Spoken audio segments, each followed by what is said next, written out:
General Hospital spoilers reveal that. Let me start with the way Michael has been playing this latest round with Willow.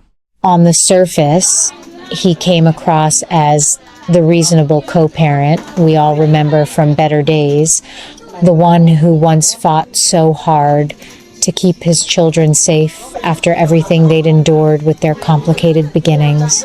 When Willow floated the idea of taking the kids to Disney World in Florida, Michael didn't push back the way some of us expected after all the friction between them lately. Instead, he nodded along, even offering to help smooth the logistics, and for a moment it felt like a rare olive branch in their ongoing tug-of-war over Wiley and Amelia. But that's where the real genius of the writing kicks in, because I've learned over decades of watching that nothing in Port Charles is ever as straightforward as it seems. Michael wasn't agreeing out of goodwill. He was setting the stage. Unbeknownst to Willow, he'd already reached out to Jacinda Bracken, yes, that very same Jacinda who's become such a steady presence in his life these past months, and arranged for her to keep a discreet eye on things once they arrived in Florida.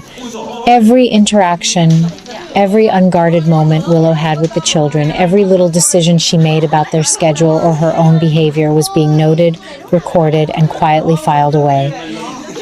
It wasn't paranoia on my part when I started connecting the dots. The show has been dropping these subtle clues for weeks, from Michael's unusually calm demeanor to the way Jacinda's schedule seemed to align just a little too perfectly with the trip. And then came the next layer, the one that really had me leaning forward in my chair. Once the Florida plans were locked in, Michael casually suggested extending the getaway with a follow-up trip to Hawaii, painting it as a chance for the kids to experience something truly special after the magic of the theme parks. Willow, still navigating her own complicated emotions and trying to prove she's the stable influence the children need, went along with it. But here's where my longtime viewers' instincts tell me we're seeing a side of Michael that's evolved beyond the hot-headed young man we knew years ago. He's not just protecting his rights as a father anymore. This feels calculated in a way that echoes some of the darker family strategies we've seen from the Quartermaine side of his heritage. Yet, it's executed with a patience and precision that's new for him.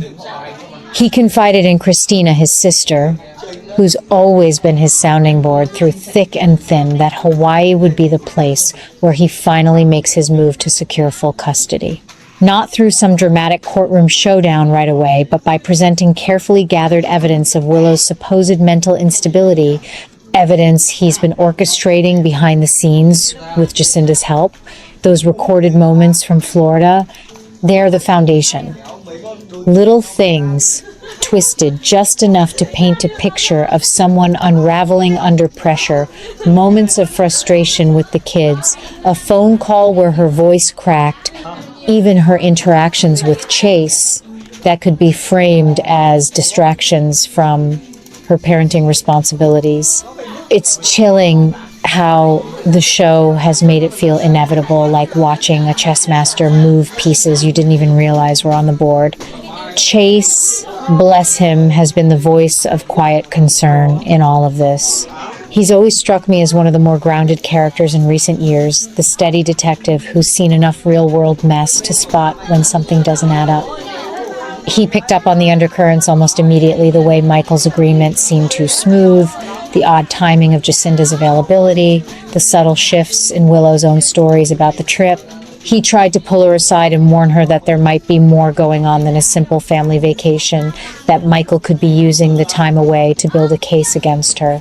But Willow, still carrying the weight of everything she's been through, and perhaps a bit defensive after her own recent choices, brushed it off as Chase being overly suspicious.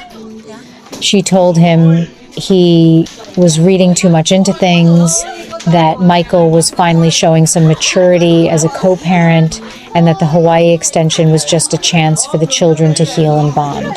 I couldn't help but shake my head at that exchange, because I've watched Willow evolve from the idealistic young nurse who first arrived in town to someone who's learned the hard way that trust can be a dangerous luxury.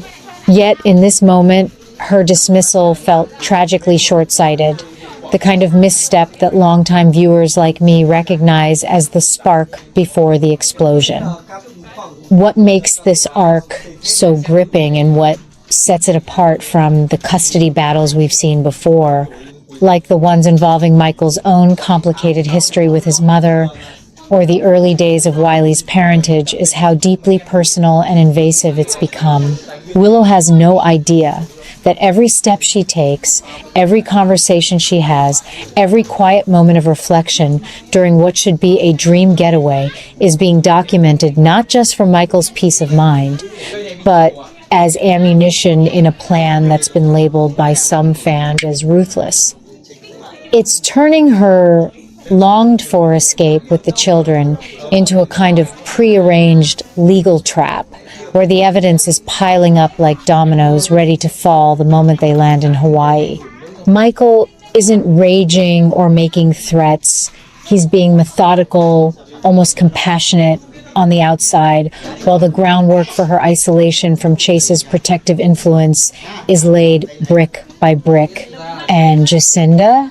She's proven herself more than just Michael's new romantic interest. She's become his quiet ally in this, someone whose own past has given her a unique perspective on survival and strategy in Port Charles.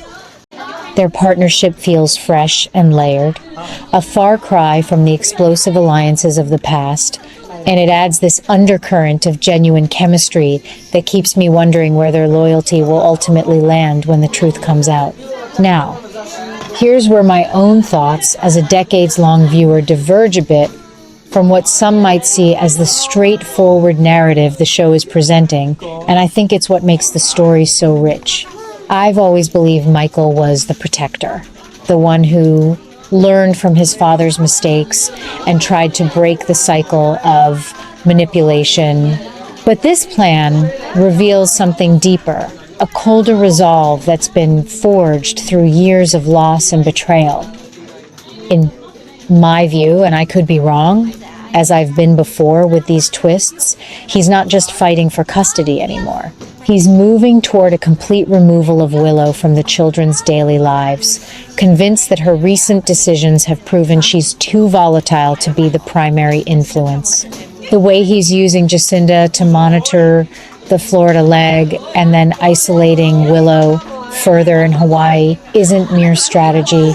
It's an elimination play disguised as cooperation. And that's where the story flips in such an explosive way that I find myself rewinding episodes to catch every nuance. Because as Michael builds his case, the writing is subtly suggesting that Chase might not be the impartial guardian angel Willow believes him to be. There's this emerging thread, small but unmistakable, that Willow has been leaning on Chase not just for emotional support, but perhaps using his feelings to shield herself from scrutiny. It's a new kind of obsession taking shape, one where her reliance on him blinds her to the very warnings he's trying to give, and it proves how the show is constantly adjusting the lens on these characters. What started as a straightforward custody dispute has morphed into something far more tangled, with layers of manipulation on all sides that feel both shocking and utterly believable given the history. The beauty of it all is how the tension keeps building without rushing to resolution. You can feel the heat of what's coming, the way the dream vacation is poised to become the setting for a legal reckoning that could reshape these families for years. Will the evidence Michael and Jacinda have compiled hold up under cross-examination, or will Willow find a way to turn the tables once she realizes she's been under surveillance the entire time? I've seen enough courtroom scenes in Port Charles to know that nothing is ever decided in a straight line, and this one promises to be particularly brutal because the stakes aren't just legal, they're emotional, touching on motherhood, fatherhood, and the fragile bonds between exes who once shared so much. Chase's growing unease adds another layer of urgency. His instincts as a detective are screaming that something is off. Yet his loyalty to Willow might be clouding his judgment in ways that could cost him personally down the line. It's the kind of multi-character chess game that General Hospital does better than almost any other drama, and right now it's firing on all cylinders. What keeps drawing me back, even after all these years, is the way these stories mirror the complexities of real life, the quiet calculations people make when they feel their world is slipping away, the blind spots we all have when love or fear is involved, and the unexpected alliances that form in the midst of chaos. Michael's plan with Jacinda isn't painted as pure villainy. It's born from a father's desperation after watching Willow navigate her own turbulent path. Yet, it forces us to question whether any parent has the right to orchestrate events this way, no matter how justified they feel. And that flip about Chase potentially being drawn deeper into Willow's orbit than he realizes, it's the kind of narrative pivot that keeps longtime fans like me debating with friends after every episode, wondering if her dependence is genuine affection or something more strategic born from her own insecurities. The show isn't shying away from the moral gray areas, and that's what makes it feel alive and relevant, even as I sit here in my living room, decades removed from my first episodes. As we head into whatever explosive revelations Hawaii will bring, I find myself counting down the days until the next airing. The writers have crafted a pressure cooker of a storyline that's equal parts heartbreaking and thrilling, one that honors the long history of these characters while pushing them into uncharted territory. Michael may think he's closing the net, but in Port Charles, plans this intricate have a way of unraveling at the worst possible moment.